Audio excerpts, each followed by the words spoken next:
Legal dictation, exercise 20, speed 100 word per minute, start. From the perusal of the records and the submissions of the parties, we observe that the mandate of the arbitrator was extended by an agreement between the parties.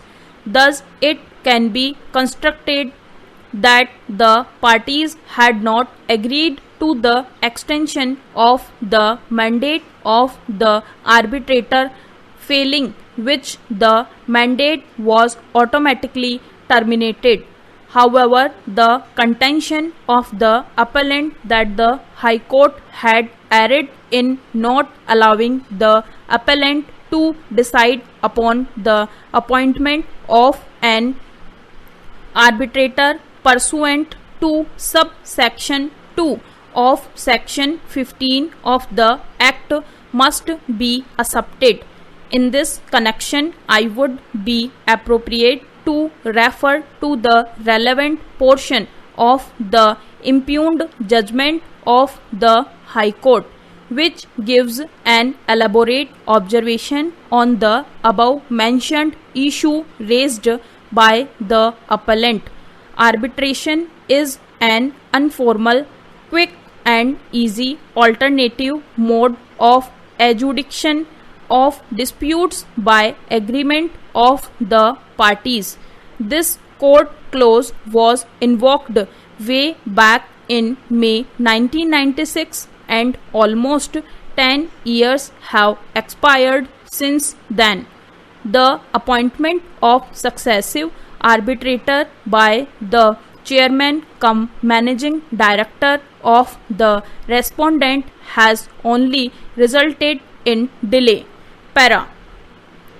When the mandate of an arbitrator is terminated on the ground of delay, the rules applicable to the appointment of the arbitrator are to apply to the appointment of a new arbitrator. It would, however, be a mockery of justice if every time the mandate of an arbitrator was terminated or the arbitrator resigned or otherwise became unable to proceed, the parties were to start from scratch by invoking the arbitration clause. Para. Once the mandate of the arbitrator terminates, the person required to appoint arbitrator is required to fill up the vacancy with utmost expedition, failing which the provision of section 11(6) of the 1996 Act would be attracted. In the instant case, as per the arbitration agreement, the chairman cum managing director was required to appoint a new arbitrator.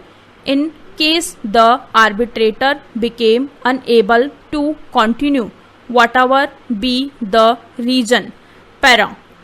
A bare reading of the scheme of section 11 shows that the emphasis is on the terms of the agreement being adhered to and or given effect as closely as possible.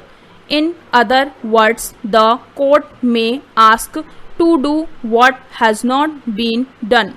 The court must first ensure that the remedies provided for are exhausted.